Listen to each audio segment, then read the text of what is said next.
Ganti ni boxing champion Manny Pacquiao gigatakdang musaka ngadto sa $120 million sa away niini batok ang Floyd Mayweather Jr.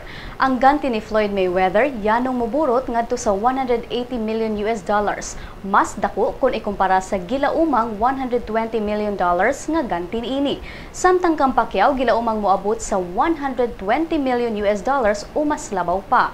Pasabot ni top-ranked boss Bob Arum sa interview sa Associated Press nga ang pagsaka sa ganti nila ni Pacquiao ug Mayweather gitataw nga resulta sa daw grabing kahidlaw sa katawhan nga makakita sa gikaintapang away nga 5 ka tuig nang gihulat. Mas maayo na sab daw ang ekonomiya karon kung ikumpara ni adtong 2009 din ang mga tawo walay igong kwarta aron mo tan-aw og duwa. Ang presyo sa mga tiket ni saka ngadto sa $1,500 ngadto sa $7,500 unya gamay porsyento ra niini ang ibaligya sa publiko.